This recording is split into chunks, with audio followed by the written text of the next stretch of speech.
Team India star batter KL Rahul ఇప్పుడు నయా target మీద ఫోకస్ చేస్తున్నాడు. ఛాంపియన్స్ ట్రోఫీ 2025లో దుమ్మురేపిన ఈ స్టైలిష్ బ్యాటర్ త్వరలో మొదలయ్యే ఐపీఎల్ 2025లోనూ అదరగొట్టాలని చూస్తున్నాడు.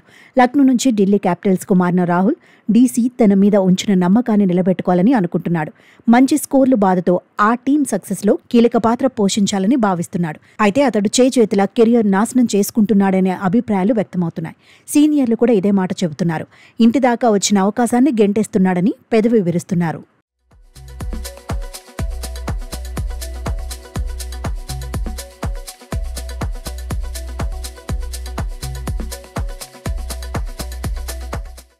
(2025కు ముందు నిర్వహించిన మెగా ఆక్షన్లో రాహుల్ను 14 కోట్ల ధర చెల్లించి సొంతం చేసుకుంది. ఢిల్లీ క్యాపిటల్స్ ఇంతకుముందు సారథిగా ఉన్న రిషబ్ పంత్ను వదిలేసి రాహుల్ను తెచ్చుకుంది డీసీ. దీంతో కొత్త సీజన్లో అతడే కెప్టెన్గా ఢిల్లీని ముందుండి నడిపిస్తాడని అంతా అనుకున్నారు. కెప్టెన్సీ ఎక్స్పీరియన్స్ ఉంది కాబట్టి అతన్ని సారథిగా నియమించడం పక్కా అని భావించారు. కానీ అనూహ్యంగా అక్షర్ పటేల్ను కెప్టెన్ చేసింది డీసీ. దీంతో అంతా షాక్ అయ్యారు. దీని వెనుక అసలు నిజం తెలిసే ప్రతి ఒక్కరూ ఆశ్చర్యానికి గురవుతున్నారు. రాహుల్ కెప్టెన్సీ వద్దనుకోవడంతోనే అక్షర్కు ఆ ఛాన్స్ దక్కిందని వినిపిస్తోంది.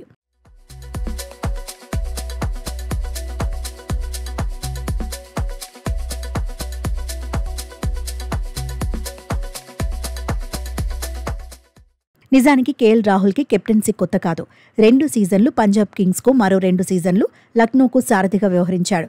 ఈ అనుభవం వల్లే కొన్ని సిరీసుల్లో భారత జట్టుకు నాయకత్వం వహించే అవకాశాన్ని అతడు దక్కించుకున్నాడు. కానీ ఇప్పుడు డీసీ సారథ్యానికి అతడు కావాలనే దూరంగా ఉండటం తప్పుడు సంకేతాలను ఇస్తున్నట్లుగా కనిపిస్తోంది.